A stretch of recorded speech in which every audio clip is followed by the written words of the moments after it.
Kita akan masuk lanjut ya. Kita berlanjut masuk ke dalam kitab Daniel Fatsal yang ke-10. Hari ini saya akan ajak Anda untuk berkelana di ayat 7 dan ayat yang ke-8. Saudaraku ya, kita masuk di ayat itu supaya kita beroleh berkat melalui tayangan ayat 7 dan 8 ini. Tolong dibantu dibaca, Bu. Daniel 10 ayat 7 sampai 8. Hanya aku, Daniel, melihat penglihatan itu, tetapi orang-orang yang bersama-sama dengan aku tidak melihatnya. Tetapi mereka ditimpa oleh ketakutan yang besar sehingga mereka lari bersembunyi. Demikianlah aku tinggal seorang diri. Ketika aku melihat penglihatan yang besar itu, hilanglah kekuatanku.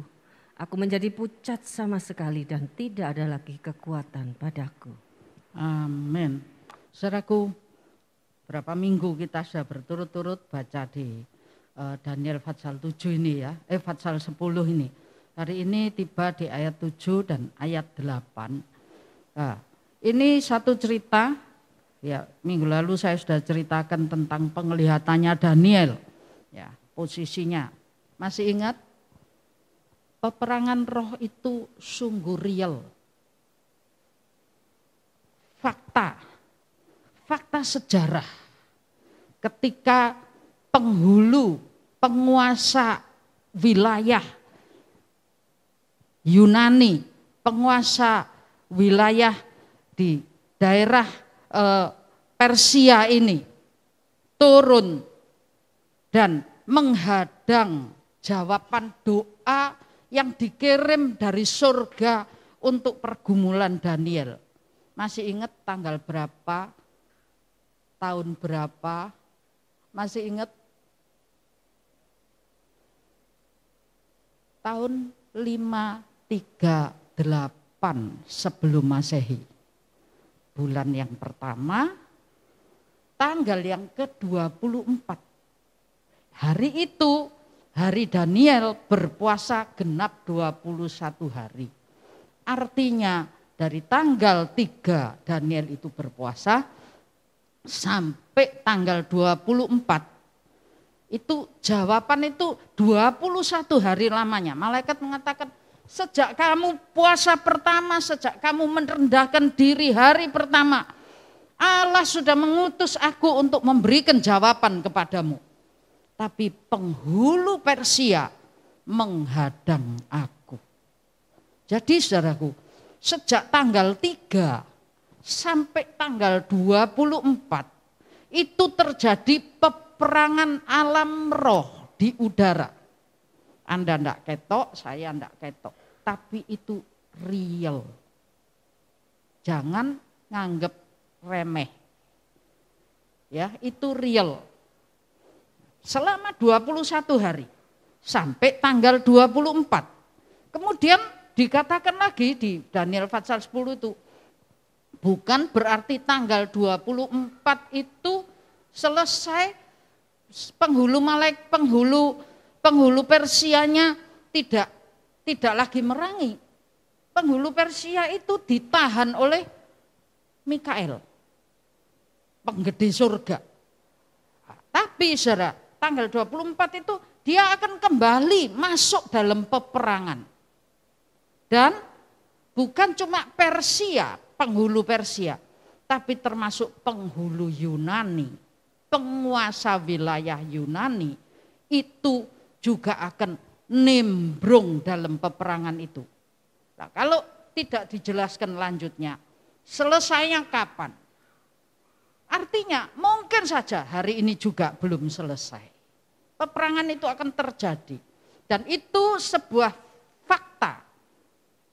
Ketika Anda datang di bawah kaki Tuhan, ketika Anda mencari Tuhan, iblis lewat penguasa-penguasa, masih ingat ada penghulu udara, ada penguasa wilayah, ada apa.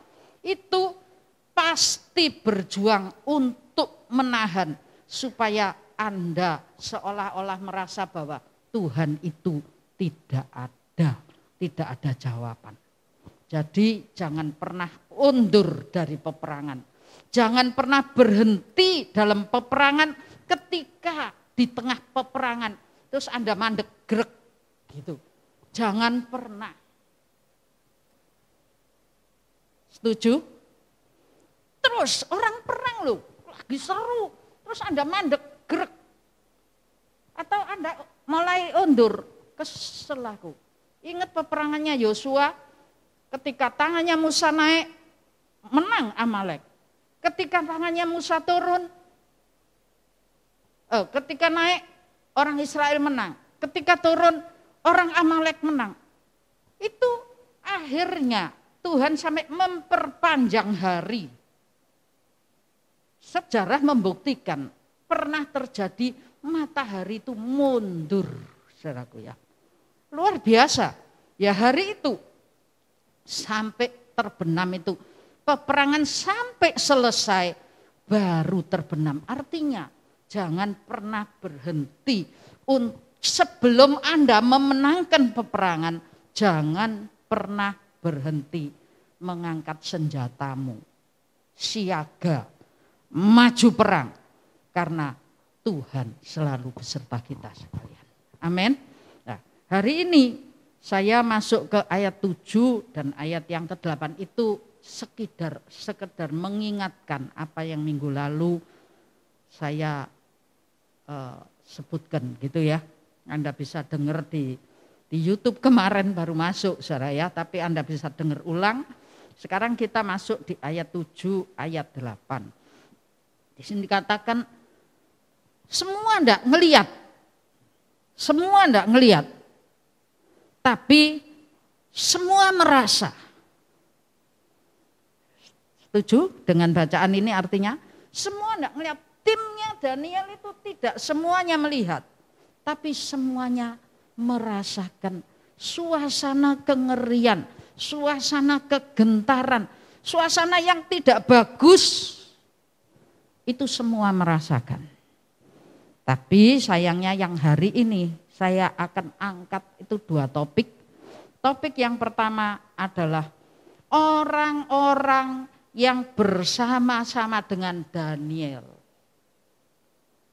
Semuanya lari sembunyi. Saya kasih warna kuning.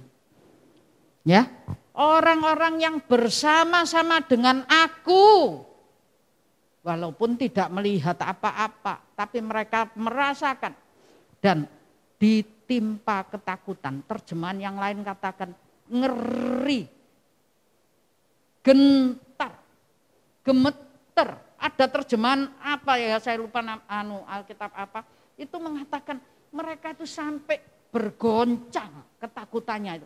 Ngejer gitu saudaraku ya, kalau bahasa Jawanya itu sampai ngejer gitu ya.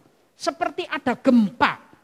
Itu sebabnya mereka semua lari dan sembunyi. Lari dan bersembunyi. Dan mereka, lihat ini, meninggalkan Daniel seorang diri. Saya tanya, Daniel ikut lari enggak? Tidak. Daniel tetap duduk, saudaraku ya. Tetap ada di tempat, walaupun dia sampai terjatuh, sampai nyungsep istilahnya ya, mukanya sampai berlutut, sampai semaput, sampai pucet. Tapi Daniel bertahan ada di situ. Itu sebabnya berita ini bisa kita dengar hari ini. Alkitab bisa menuliskan kitab Daniel pasal yang ke-10. Karena Daniel eksis terus walaupun suasana itu menggentarkan. Nah, bicara soal orang-orang yang bersembunyi, yang lari. Saya sempat katakan minggu lalu, itu orang biasakah yang bareng sama Daniel itu puasa, doa di Sungai Tigris? Saudara, orang yang ada di Babel, yang menjadi timnya Daniel, orang-orang Yahudi pilihan, anak-anak bangsawan, orang-orang bangsawan, orang-orang terkemuka, dialah yang diambil oleh raja-raja Babel ini untuk menjadi tim. Nah, dari sini saya ingin mengajak Anda untuk menyadari apa yang perlu disadari. Tolong, sulitnya mempertahankan iman daripada tim. Ayo, mempertahankan iman sendiri saja gampang angel. Benar saudaraku ya. Kadang Anda naik, kadang turun. Mempertahankan iman sendiri itu sulit. Apalagi mempertahankan iman daripada satu tim. Daniel ini loh sudah ngejer, bukan cuma ngejer sampai gulung koming istilahnya Daniel itu sampean. Sampai ndelosor, sampai semaput, sampai pucet. Tapi tetap ada di sana.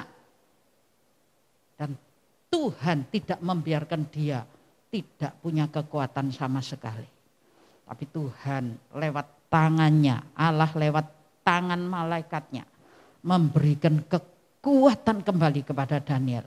Membangunkan Daniel dari ndelosor sampai jongkok, lutut enggak kuat, tangannya nyonggok. Dari lutut ada suara lagi, berdiri kamu di kakimu, ditarik lagi. Saudara, untuk mendengar, untuk melihat realita hari esok. Saudara ini ya, untuk melihat realita hari esok menjelang hari Tuhan, kesukaran akan sangat-sangat meningkat. Itu sebabnya sekarang banyak orang stres, ya. Banyak enggak? Banyak orang stres, banyak orang susah, banyak orang, kalau Anda dengar berita, saya sampai mikir, waduh ini edan semua sedaan ya. Polisi, ada orang lapor, enggak diterima laporannya. Polisi, ada narapidana, istrinya narapidana diperkosa, dan macam-macam saja. Orang dibawa ke sekolah untuk sekolah agama. Anak-anaknya yang dipercayakan diperkosa semuanya. Ini sudah tidak karuan, saudaraku. Jadi sulitnya mempertahankan tim. Saya mengajak flashback sebentar. Daniel pasal 1, tidak usah dibaca ya. Ayat 7, ayat 11 dan 12. Tapi cerita ini Anda pasti hafal. Awal Daniel dibawa ke Babel. Punya tim enggak? Ada Daniel, ada Sadrah, Mesak, dan Abednego. Itu Daniel dikasih nama Belsasar. Hananya dikasih nama Sadrah, ya. Misael dikasih Mesak, dan Asaria dikasih nama Abednego. Daniel pasal 1 ayat 7. Lalu ayat 11 dan 12 di situ menuliskan bahwa mereka berempat bersepakat untuk tidak menajiskan diri dengan makanan-makanan yang dipakai untuk mempersembahkan berhala. Sepakat. Mereka bersepakat, saudaraku. Sampai penjaga yang diserai untuk makan mereka sampai takut. Loh, lah aku nanti kalau kamu enggak mau makan makanan enak-enak ini, nanti kalau kamu pucet, kayak apa? Daniel sama teman-teman bilang, coba nanti lihat, bandingkan hasilnya. Ini teamworknya Daniel ini waktu itu, waktu baru dibuang ke Babel, dibawa ke Babel, mereka imannya masih berkobar-kobar, saudaraku. Mereka masih kuat untuk mempertahankan diri. Itu kurang lebih terjadi di tahun 586 sebelum Masehi. Teamwork mereka kuat. Itu zaman rajanya Nebukadnezar. Ya, zaman raja Nebukadnezar. Setelah Nebukadnezar turun ke anaknya Belshazzar. Setelah Belshazzar masuk ke Darius. Setelah Darius masuk Raja Kores. Ya. Nah, di ayat yang kita baca dalam Daniel pasal 10 ayat 7 tadi, itu zamannya Raja Kores. Terjadi di 538 sebelum Masehi. Ya, tahun pertama pemerintahan Raja Kores. Belum lagi nanti kalau pemerintahan terakhir Raja Kores 529. Enggak tahu ya apa keadaan orang-orang Yahudi pilihan ini. Saudara, teamwork itu penting. Ketika Daniel dan Sadrak, Mesak, Abednego mengambil keputusan, mereka sehati, mereka sepikir, mereka sepakat, mereka satu tindakan untuk mempertahankan hidup dalam kekudusan yang memuliakan nama Tuhan.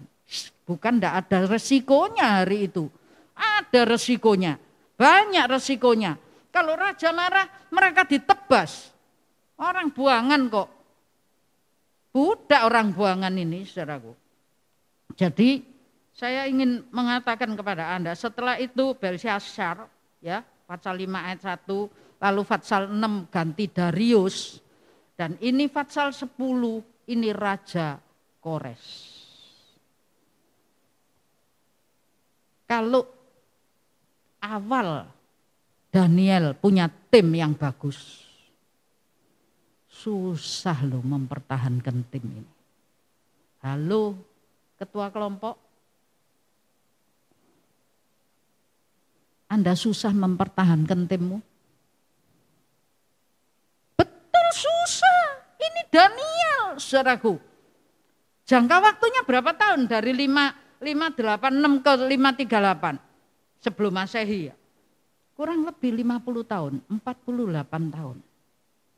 Generasi belum berlewat. Saudara masih ingat berapa waktu tahun lalu saya sempat bahas tentang sampai generasi ke-7 mereka bisa mempertahankan iman, bahkan bisa meningkatkan iman. Keluarganya Obed Edom. Masih ingat? Itu seri saudara, saya bahas mungkin 3 kali pertemuan atau 4 kali pertemuan. Bagaimana keluarganya Obed Edom ini bisa mempertahankan iman sampai generasi ke-7. Mereka bukan tambah turun, tapi tambah naik posisinya. Lah ini Daniel 7 generasi ini lumayan loh saudaraku. Berapa? Ini generasi belum beralih 48 tahun. Jadi saya ingin mengingatkan situasi, perubahan keadaan, kesukaran, berkat, atau apa saja itu bisa mendowngrade iman setiap kita. Imanmu downgrade atau upgrade? Aku level up. Anda kalau main game aja minta level up. Siapa yang enggak main game? Ya apa Bu, wong PPKM, wong PSBB, duduk di rumah ya main game lah, ngapain? Kalau main game minta level up atau level down? Iman mau downgrade atau upgrade? Untuk level up itu harus upgrade, saudaraku ya. Handphone ini tiap kali ganti zaman, ganti musim, ganti generasi, ada enggak yang di-upgrade? Saya bawa iPad saya ini ke tempatnya apa? Tempatnya iPhone ya. Bu, ini kok Dok Tugonya kok warnanya saya tidak bisa kasih spotlight. Kalau baca itu kalau ada spotlightnya kan enak ya, kayak di Alkitab gua risi gitu. Suwenenge isa inget saudaraku. Lah ini punyaku kok ndak isa tak spotlight, kok ndak isa ganti warna tok, ganti warna tulisannya. Kalau ditambahi spotlight kan enak, harusnya bisa. Terus dibawa iPhone saya, iPad saya ini dilihat. Walah Bu, iPad kuno. Ini wis dak isah yang ini. Ibu waktunya ganti. Perlu upgrade enggak? Jangan tetap statis. Iman kita itu harus dinamis. Amin. Aku mau upgrade imanku.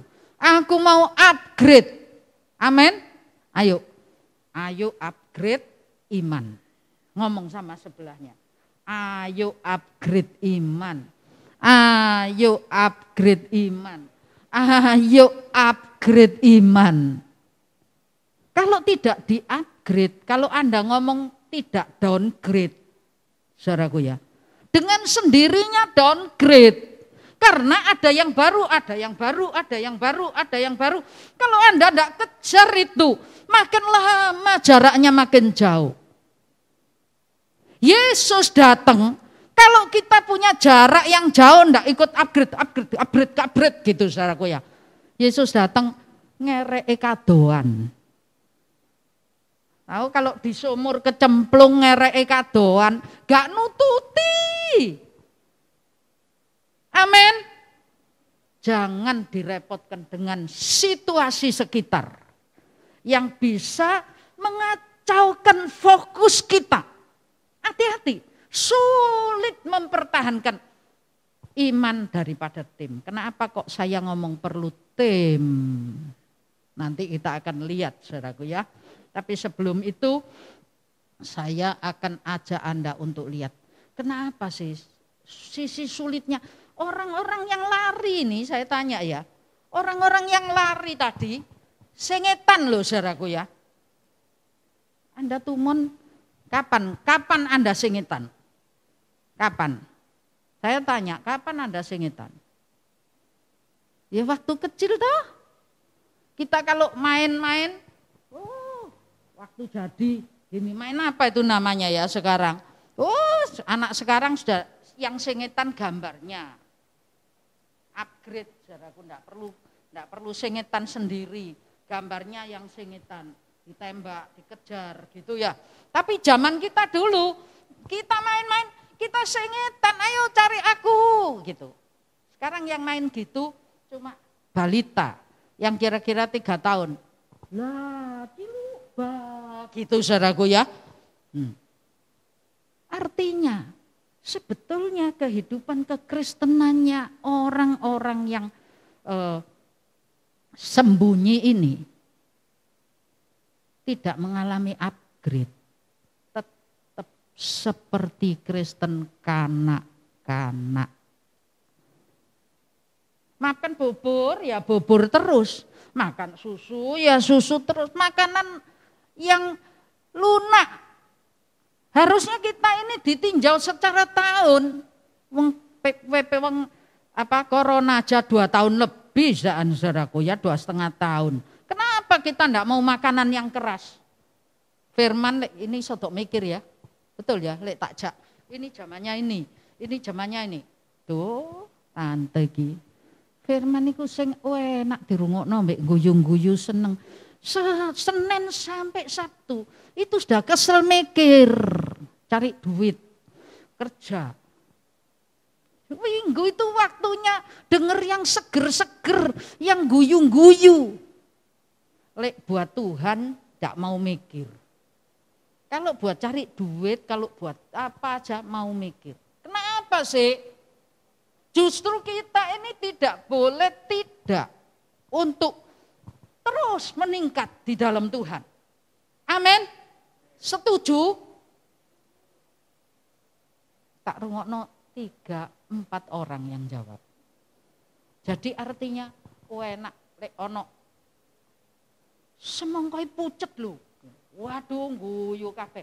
Ini loh yang baru refreshing. Kecari Tuhan ke gereja bukan refreshing. Amin. Bukan refreshing. Bukan refreshing jasmani, tapi secara rohani kita di-refresh untuk upgrade. Amin. Untuk upgrade. Jadi saudaraku, mereka rekan-rekan Daniel yang tadinya sehati. Ya, yang sehati ini tentu bukan oknum yang sama, karena yang sehati itu sudah dijadikan bupati-bupati.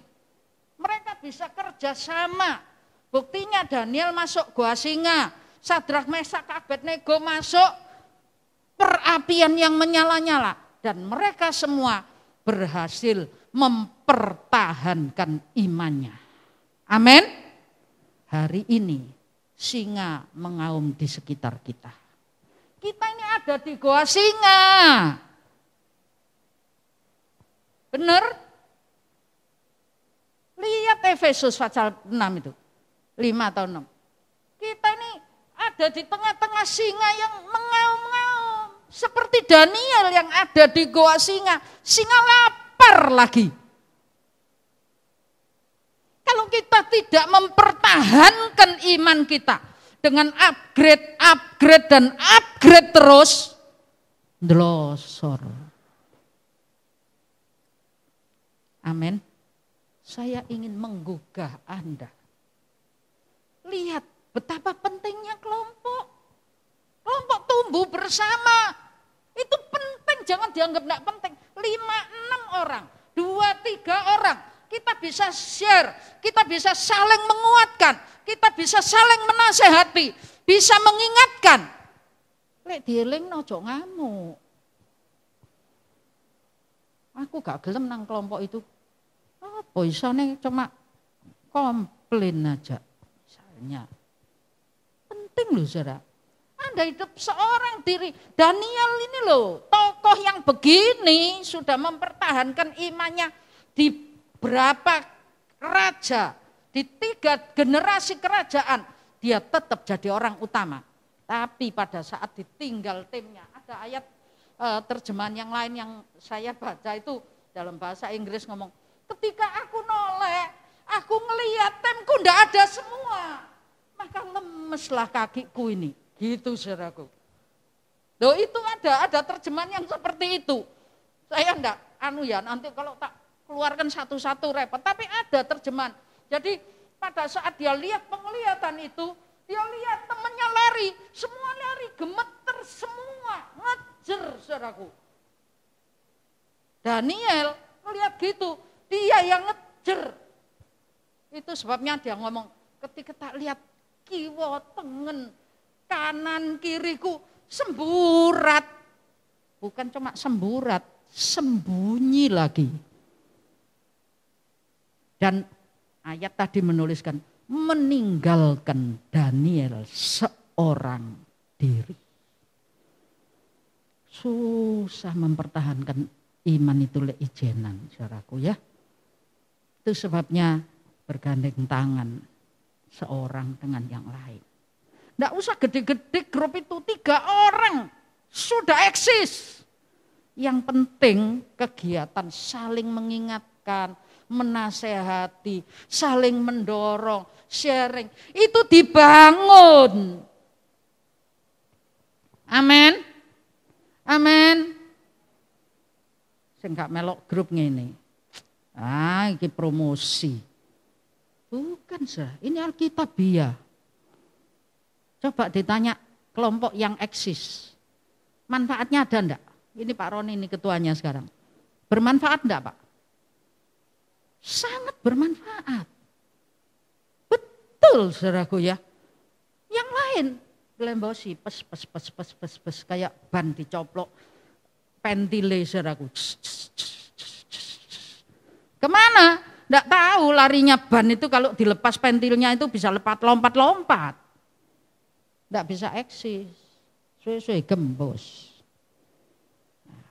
Terus saya masuk, kenapa mereka takut? Sebetulnya mereka itu penakutkah? Saya yakin bukan. Ayo balik ke atas Cua. Ya, takut, ngeri, sembunyi. Takut, ngeri, sembunyi. Kenapa? Tanda tanya. Anda pernah takut? Saya yakin pernah. Semua pernah takut. Saya ingin mengangkat sisi kehidupan manusia ini. Ya, kenapa sih? Penakut, yang takut lari ini penakutkah? Belum tentu, saudaraku. Saya cuma ingin mengingatkan bahwa dalam sisi kehidupan manusia itu selalu ada 2 sisi. Ada sisi terangnya, ada sisi gelap yang tersembunyi di balik kalbu. Sisi gelap itu yang gimana? Ya, di sini saya ya, yang terang itu sukacita, hidup dalam kebenaran, ramah tamah, baik, berbuat baik dan lain sebagainya. Saya tanya, yang ramah, yang baik, yang hidup benar, yang seneng-seneng di balik kalbu. Ada enggak sisi kelamnya? Ayo. Ada enggak sisi kelamnya? Selalu ada, saudaraku. Sisi kelam ini apa? Ini kalau Anda lihat, saya sampai ngomong yang halaman ini aja saya selesaikan ya, supaya nanti enggak kelamaan. Tapi yang lanjut nanti berikut, yang halaman ini saya selesaikan. Ya, takut, ngeri. Sisi kehidupan itu kadang-kadang orang yang takut bisa jadi nekat enggak? Ini jujur ini real ini saudaraku ya. Orang yang nekat jadi takut ini. Ini golongannya Daniel ya, orang nekat-nekat, orang berani-berani, penggede-penggede, pejabat-pejabat. Ya. Dan orang yang dibawa ke Babel dan beroleh kedudukan, mereka adalah orang yang taat-taat sebetulnya kepada Tuhan. Kalau Anda baca nubuatannya Yeremia itu katakan kalau kamu yang enggak taat tinggal lo, yang taat melo di bawah pemerintahan Babel, kamu tunduk di sana. Artinya yang taat ini. Orang pilihan saudaraku. Tapi punya 2 sisi. Sisi kelam apa? Itu yang ada di balik layar. Kita ini semua selalu berusaha tampil prima. Betul? Tampil bagus. Ya, kalau enggak bisa ngomong apa, yang penting isang guyu mesem titik lah supaya kelihatannya ramah tamah. Tapi sebenarnya di balik kehidupan kita itu selalu ada sisi gelapnya. Nah, saudaraku, kepahitan masa lalu di antaranya ya, kepahitan masa lalu. Saya enggak bisa nyebutkan ayatnya, nanti enggak mari lagi lebih lembar ini. Ya. Lalu beratnya kehidupan.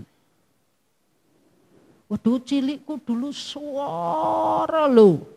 Aku kalau mau beli baju satu aja nyelengi 5 tahun. Oh 5 tahun tuku baju situ, suwe saudaraku sedaan. Tapi itu real. Kesengsaraan masa lalu itu menggores jiwa. Dan jiwa yang tergores ini punya sisi gelap. Yang kita semua berusaha untuk menutupinya. Mungkin masa lalu Anda karena bukan dari keluarga terpandang, Anda tidak direken orang. Jengkel saudaraku. Masuk, ada banyak. Daud misalnya, ketika serumahnya pesta, Samuel datang, hendak mengurapi jadi raja. Oh kokonya kok ganteng, kokonya kok gede. Bapaknya bilang, ini anakku nomor 1 yang namanya Eliab ini. Cocok diurapi jadi raja. Daud di mana? Angon. Oh domba banyak gembala. Bukan 1-2 ekor. Di rumahnya pesta. Anda kalau pesta di rumah anakmu raeneng situk mbok cari indah. Ini Pak Yap. Sincia. Buka meja. Lalu yang namanya cua paling kecil, kok raeneng, mosok mangan. Pasti dicari saudaraku. Ini di mana Daud? Artinya dia adalah orang yang sangat tidak dihargai, baik oleh keluarganya sendiri. Itu gelap. Ada banyak, saya tidak tahu latar belakang Anda, sisi gelap Anda. Di balik yang ada yang sekarang kita tampilkan. Tapi setiap orang pasti punya. Saya pernah ketemu sama seorang anak. Saya tanya, nih kamu pengen jadi apa besok? Jawabnya gini, diam saudara. Enggak pengen apa-apa. Nih kamu mau ngelencar mana? Oh enggak mau ngelencar mana-mana. Apa saja? Enggak semua saudara. Ngerti saya, lalu saya pegang anak ini. Sudah kira-kira menjelang remaja, mendekati remaja. Sini, tak ajak. Sembarang kok enggak, saya bilang. Memangnya ada sesuatu dalam hidupmu? Enggak. Betul saudaraku, setelah saya korek. Dibalik semua ini. Karena orang tuanya enggak mau kerja. Enggak bisa mencukupi semua kebutuhannya. Sementara rekan-rekannya beli pensil api, dia leles. Sementara temannya beli baju, ya lumayan, dia enggak bisa. Jadi dia membunuh semua keinginannya. Nah ini luka, bukan enggak luka loh yang gini nih. Saya tanya besok gedenya gimana? Ya, karena waktu saudaraku ya nanti yang titik 2, titik 3-nya. Ini salah satu penyebab susahnya jaga tembok. Nanti saya ajak Anda lihat tentang pikiran, tentang apa ya. Yang ini saya selesaikan. Setiap orang punya titik gelap sendiri-sendiri. Betul? Betul? Mungkin yang seorang di lokno opoe gak popo, tapi ojo nyandak yang satu itu ya. Gitu. Bener gak? Anda pernah kaget enggak ketika Anda ngomong seperti biasa, tahu-tahu rekan bicara Anda ini sangat marah. Atau mukanya mendadak berubah jadi wah enggak bagus. Saya ingin ngomong ini saudara tak gambar di sini. Setiap orang ini punya titik singgung. Kalau Anda lihat ada lengkungan, ada titik singgung. Lah nek keserempet titik singgungnya itu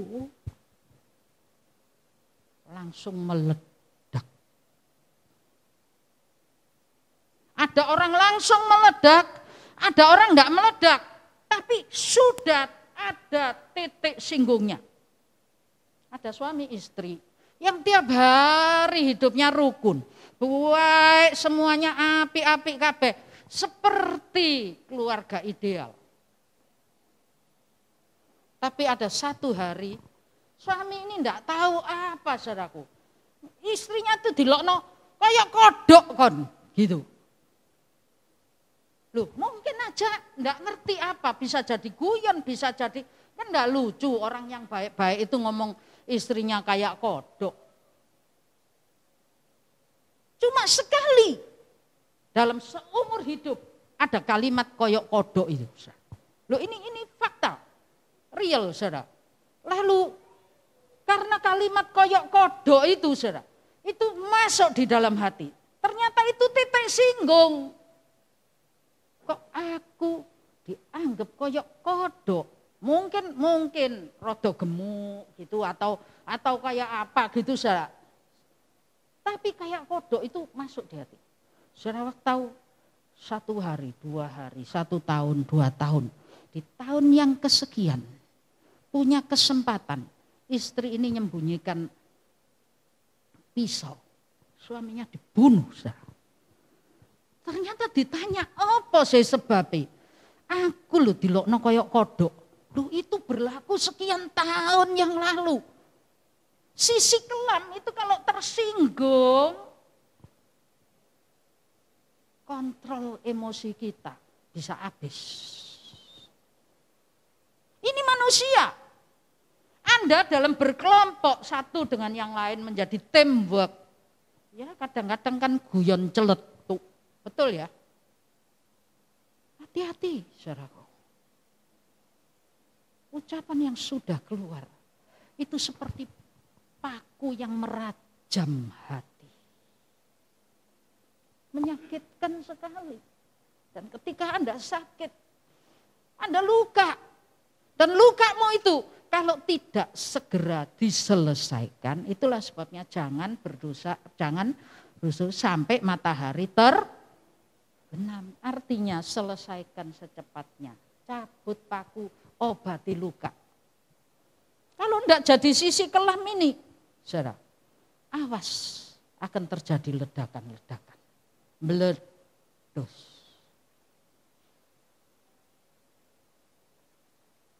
Jadi, mari saudaraku. Saya tidak lanjut dulu ya. Kita jam 10 lebih saat. Ingat lihat perjamuan kudus. Satu contoh, saya tarik cerita aja. Petrus. Ada waktunya satu sisi Petrus itu pemberani luar biasa. Matias cabut pedangnya Petrus, pengen diketok del. Siapa bilang Petrus enggak kendel? Kendel enggak Petrus itu? Kendel, saudaraku, nelayan enggak kendel, ono ombak lak mule. Kendel Petrus itu. Bacok telinganya. Itu di Lukas ya. Lalu ketika Petrus ini dengar Tuhan ceritakan, aku akan menderita, aku akan disalib, aku akan... Petrus juga kendel sama Tuhan. Tapi di sisi lain dia takut menghadapi penderitaan. Enggak boleh Tuhan, yang ini enggak boleh jadi. Ada waktu itu. Tapi ada waktu di Lukas 22. Petrus gayanya ngomong, semua orang meninggalkan Engkau Tuhan. Aku bersedia di penjara dan mati demi Engkau. Terus Tuhan bilang, Petrus, gede omongmu, gitu ya. Kalau dibahasakan gampang. Gede nih omongmu. Malam ini sebelum ayam berkokok, engkau sudah menyangkali aku 3 kali. Betul, ketika Tuhan menderita, ayam berkokok, Petrus berdiam. Seorang budak ngomong, ini kumpulan orang dari Tiberias. Bukan, lagi, aku enggak kenal dia. Yang ketiga kali, sumpah mati aku bukan golongannya. Ketika dia ngomong yang ketiga, ayam berkokok. Tuhan noleh ngelirik Petrus gini. Kendel enggak Petrus itu? Takut dan berani itu silih berganti. Tergantung bagaimana pengendalian diri Anda. Pegang janji Tuhan. Ingat firman Tuhan. Itu sebabnya butuh baca firman. Butuh merenungkan firman. Supaya ketika jiwamu bergolak, sisi gelap dari manusia ini keluar. Karena titik singgungnya diserempet sama konco.